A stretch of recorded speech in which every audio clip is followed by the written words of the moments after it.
Ponds মিষ্টি কার কার পছন্দ? আমার তো খুব প্রিয়। ঝটপট বানিয়ে নিলাম পন্স মিষ্টি। হ্যালো বন্ধুরা, আসসালামু আলাইকুম। সকলেই কেমন আছেন? আশা করি সবাই ভালো আছেন। আজকে নিজের হাতে বাসায় তৈরি করে নিলাম নিজের পছন্দের সুস্বাদু পন্স মিষ্টি। প্রথমে আমি দুধটাকে সুন্দর করে জাল করিয়ে ছানা কেটে রেখে দিয়েছিলাম। সেই ছানা হাতের সাহায্যে সুন্দর করে মাখিয়ে ড্রো করে রেখে দিয়েছি। তো এখন আমি ছানাটাকে ভালোভাবে নেড়ে চেড়ে ডোলে মিষ্টি তৈরি করার উপযোগী করে নিলাম। তো ছানাটি যখন ভালোভাবে মাখা হয়ে গেল তখন আমি মিষ্টির শেপটা তৈরি করে নিলাম। কালকে আমার জন্মদিন ছিল, তো আমার ডায়াবেটিক্স আছে বলে আমাকে বাসায় থেকে কেউ মিষ্টি কিনে দেয়নি।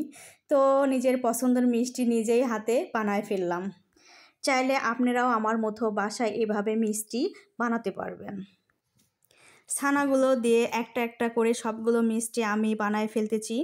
তো আপনারাও চাইলে আমার মতো বাসায় অনায়াসে 2 থেকে 3-4 কেজি মিষ্টি বানায় ফেলতে পারবেন।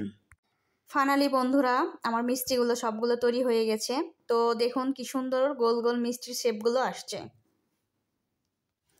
সোডা তৈরি করার জন্য আমি প্রথমেই 2 কাপ পানি দিয়ে নিলাম। তারপরে 1 বাটি আমি চিনি দিয়ে নিলাম। তো চিনিটা আপনাদের স্বাদ মতো দিতে পারেন পছন্দ অনুযায়ী। তো মিষ্টির মধ্যে ফ্লেভার নিয়ে আসার জন্য আমি কিছু মশলা অ্যাড করলাম। মশলা বলতে আমি দারচিনি, তেজপাতা, গরম ফল দিয়ে নিলাম। তারপর ভালো মতো নেড়ে চেড়ে চুলায় বসিয়ে জাল করতে থাকবো যতক্ষণ না পর্যন্ত ছোড়া হয়ে আসছে।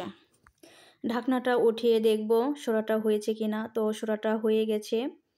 তো এখন আমি এর মধ্যে তৈরি করা মিষ্টিগুলো আমি আস্তে আস্তে দিয়ে দিব সুন্দরভাবে যাতে ভেঙে না যায়।